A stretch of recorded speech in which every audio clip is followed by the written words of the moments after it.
Ask yourself this: how can a vegan, someone who boycotts industries that are cruel to animals, be in favor of procreation, a hobby that's really no different than premeditated murder?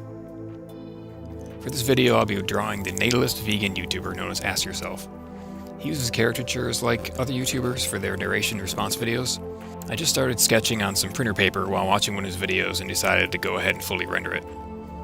I will be replying to Ask Yourself and another Natalist nihilist called Dr. Avi, who shares the same nihilistic Natalist philosophy as Ask Yourself. Ask Yourself just recently discovered a reply I made to him back in May and left a comment. Laughed my ass off. Superhuman dance just got completely wrecked by Avi. You're not worth my public time, but I'll gladly plow you into the dirt on moral realism on the Discord. See you there, chum. Some pleb-level philosophy fails from your vid. The is demands the ought, so long as the is exists, the ought follows. Non sequitur. Nothing about something existing implies something else should be done. The should is a subjective opinion. By choosing two different opposing systems, I violate the law of non-contradiction. False. Law of non-contradiction is only violated if the systems are used in the same instance.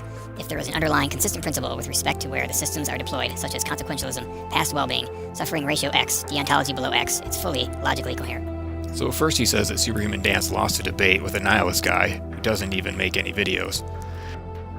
Clearly, whomever was quote-unquote wrecked is an actual example of a subjective opinion, because Dr. Avi did not come across very well to me. But Avi and Ask Yourself are friends, so of course Ask Yourself saw it differently. Then he insults me by saying I'm not worth his time, but I can sign up for his private chat room where he will quote-unquote plow me. It makes you wonder why he would want to debate an anti-natalist in private where no one can see and where no recordings are allowed. Doesn't that seem like a dodge? There is a reason why Ask Yourself doesn't make videos directly refuting anti-natalism. He's aware enough to know that it can't be done logically. He ends by calling me chum, which is what Bruce Wayne used to call his best friend Dick Grayson. This is another example of his lack of integrity, insulting someone in one sentence and calling him friend the next. And Ask Yourself must think I've never read The Art of War. If an opponent offers battle so enthusiastically, then he clearly has a home field advantage.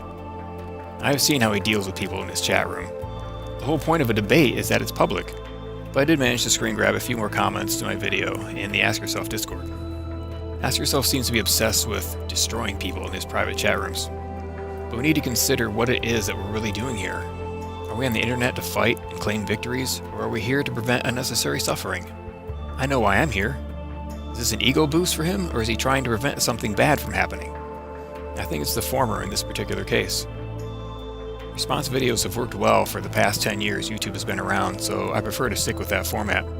I've made videos for YouTube that have over 100,000 views. They're just not on this ethics channel.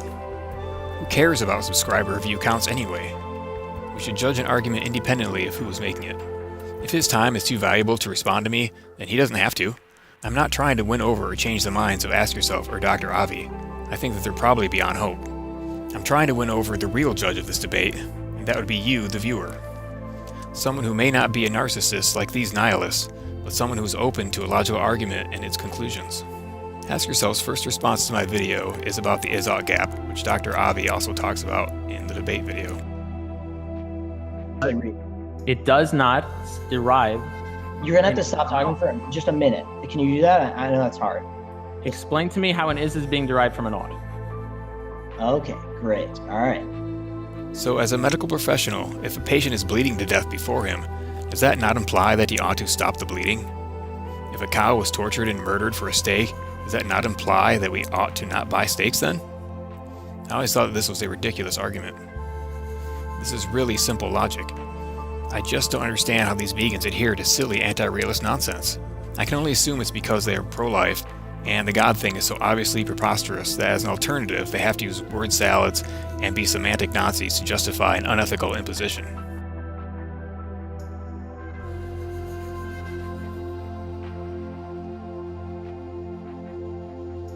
Suffering is like water pouring out of millions of taps. Another tap is being turned on every 2 seconds. For every 2 seconds, a human being comes into existence. It's not subjective, it's an objective problem. But natalist vegans want to not only keep the taps on, but to turn on more taps and bring more suffering into existence. All because they don't believe in objective value. It's a simple math problem. The axiom we are working from is that suffering is negative. It's universally accepted. Nobody thinks that being tortured is fun. The second point he makes is regarding my claim that a dual morality system like Dr. Avi's, where he decides to use consequentialism for one problem and rules for another, lacks integrity. I never said that it's impossible to hold a dualistic morality, many people do, but rather that such a position lacks consistency and is not a solid foundation for a strict normative system like negative utilitarianism.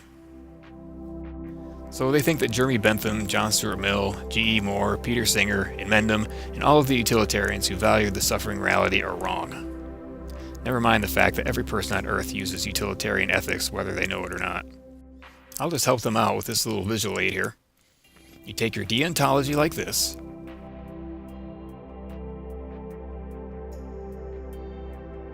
and you keep your consequentialism here, and you place your categorical imperative in a file cabinet like this, and forget about it. All you need in order to debate ethics are the laws of physics, logic, and consequences. Logic means no contradictions, no possible other theory. There can be only one right answer. Here's what Ask Yourself said on his own Discord channel regarding his reasons for rejecting AN. Consequentially, my value weighting would say there is more than enough good to justify the bad. Deontologically, assuming we agree that you can violate the rights of non-existent beings, there is a zero-sum rights violation choice between more people who would be happy to live and less people who wouldn't. So you have to violate rights either way. Violating less is better. Both of these non-arguments deal with a Pollyanna delusion regarding the idea of well-being. There is no well-being or happiness that doesn't first involve some kind of deprivation. These words do not even have a scientific definition, just like the word love. It's a term used in psychology, not science, and ethics is a scientific discipline. So, as an example of well-being, let's use eating cupcakes. So he thinks that all of the cupcake eating pleasure is not only equal, but of more value than all of the cancer in the world. How is this a justifiable position? Pain, a word everyone can understand, and pleasure are asymmetrical. To deny that is to deny reality. There are no cupcakes that need to exist, but the prevention of pain and suffering is always a good. Hospices, nursing homes, institutions for the blind, retarded, and insane, prisons, and animal shelters are hidden from view just like slaughterhouses. But Natalists pretend not to see them. Just like carnists, they have those blinders on tight. Their evaluation of life on Earth is based on their own subjective, cancer-free lives, not on the scientific data. 1 out of 3 people born is going to die of cancer. You call that a gift? Ask Yourself has a strange idea of what constitutes a gift. Dr. Avi made this graph that I featured in my video about integrity, where on Tuesdays and Thursdays he's going to be a consequentialist, and on Mondays and Wednesdays he's going to be a deontologist. I'm not strawmanning him here, I'm joking because his is a joke of a system. Ask Yourself says that he has a coherent principle that will tell him when to use rules and when to use consequences. So what is this principle? Apparently he plans on doing utilitarian calculus to decide if he should do utilitarian calculus. That doesn't make any sense. It's sad because he may have had potential at one point. He reminds me of another young YouTuber from about 5 years ago called Logic Rolls the Dice. He started out seemingly rational and interested in anti-realist ethics, but then he fell into this subjectivist, metaethical black hole and even embarrassed himself by publicly challenging in Mendham. He eventually deleted his entire channel, of course. I wouldn't be shocked if Ask Yourself ends up doing the same as well someday, because his position really is an embarrassment to rational thought. Because subjectivism is illogical, there has to be some other explanation for such a position. It's either an emotional excuse or some kind of delusion or mental illness that's causing it. Ask Yourself is always drawn with this commercial symbol for veganism on his hoodie. It's a V with a leaf on it. It's put on packaging for vegan products so you can tell at a glance that it's vegan. But I think he deserves another letter, a scarlet N, which stands for Natalist, Narcissist, and Nihilist. The smoothie he is drinking represents his concept of well-being. He is drinking up the well-being like it's Jonestown Kool-Aid. For sophists like Ask Yourself, the smoothie is worth all the suffering in the world. Every sip of fruity pleasure holds more value than the potential pain he will bring into the world if he procreates. If his kid comes out retarded, it's okay, because delicious smoothie. If his kid becomes a carnist, which is the likely scenario, then all of the animal torture is worth it because what is the suffering and death of 7,000 animals compared to a yummy, momentary taste sensation? Does that reasoning seem logical? Does it seem consistent with the stance of veganism? There is no well-being, there's only less or more suffering. There are no peaks on the moral landscape, only depressions and valleys of varying depths. The pits are traps set for us by our DNA. We can't escape them, and no amount of taste pleasure, or sexual gratification, or lovey-dovey joy feelings can make up for that. For example, let's take something common that many people would call pleasurable, eating food. The sensation of being satisfied is not a peak on the moral landscape because, for there to be satisfaction, there first had to be a deprivation. So our base level is a negative, and then if our craving is met, we can move up to a neutral level, if we're lucky. And of course, it doesn't last very long before hunger returns and we go back down again. There can be no positive in life, only less of the negative. That is why I assign no value to the concept of pleasure or well-being. They are just Pollyanna illusions. The problem with Sam Harris is that he is a classical utilitarian and not a negative utilitarian. He himself is a natalist and clearly suffers from an optimism bias and some kind of egotistical, grandiose delusion, just like Ask Yourself and Dr. Avi. As an example of egotistical arrogance, Dr. Avi made this rude comment on Ask Yourself's Discord. What a horrible thing to say. My doctor once prescribed me Paxil, and taking it was one of the worst decisions in my entire life. I'll make a video about that experience someday, but in short, SSRI drugs are poison. So this medical professional is staying true to the reputation and is just recommending drugs to people who are upset about the state of the world they find themselves imprisoned in, and they have every right to be upset. That shows how much compassion he has. What a vegan he turned out to be.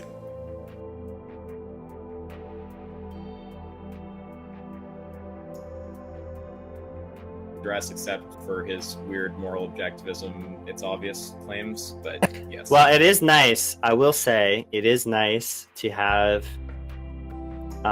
people concerned about animal rights on all sides of the table, right? Yes. Even if there are mortal enemies and metaethics. It's so obvious, so obviously true that we, should be vegan, that even these insane moral realists. This is a good example of subjectivist habit of making contradictions.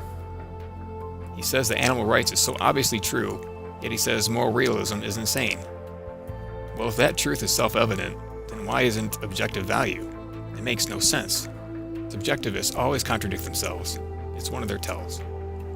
The anti-realists cannot even coherently say that any ethical position is right or wrong, and so they cannot resolve any sort of philosophical disagreement logically. For realists, the law of non-contradiction lets us know that two opposing beliefs cannot both be true. Moral or ethical beliefs can be evaluated in the same way that any factual, observable belief about nature can be. A useful practical principle to use when thinking about things is keep it simple, stupid. They're making ethics more complicated than it needs to be, and they have clearly confused themselves into a big sloppy mess. That is why I dislike anything meta. I'm into ethics and physics, not metaethics and metaphysics. Philosophers like Wittgenstein, who are obsessed with that stuff, just wasted their lives on esoteric gobbledygook, just like Dr. Avi, who was worried more about unimportant definitions than actual facts and actions. In the description box for his first video on metaethics, Ask Yourself says, "It's a messy area in philosophy." If it's so messy, implying not well understood, then why do he and Avi nitpick Superhuman Dance and others about its trivial definitions? It's a waste of everyone's time. It's not coherent, it's not useful for solving philosophical problems, and it leads to moral nihilism, the rejection of right and wrong, and the rejection of reality itself. The metaethics that Ask Yourself and Avi have been promoting here are the most dangerous and destructive positions a person can hold. Nihilism is worse than Kantianism, worse than theism, worse than any other philosophy, even Islam.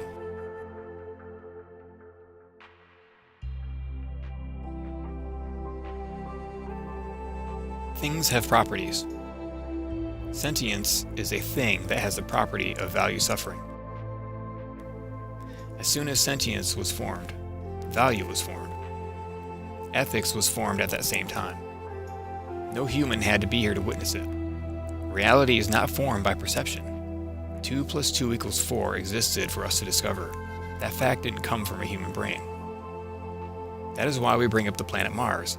On a world without life, there is no ethics, no right and wrong, because there is no sentient suffering. What we were talking about is value, a word that anti-realists don't use very often. Where there is suffering, there is value. Where there is value, there must also be ethics. What these vegans are doing is denying the existence of value, even though that source of value is what is making their inane nihilist arguments, their brain. Where there is a brain, there is value. There is your source of objective ethical facts. It's right between your fucking ears.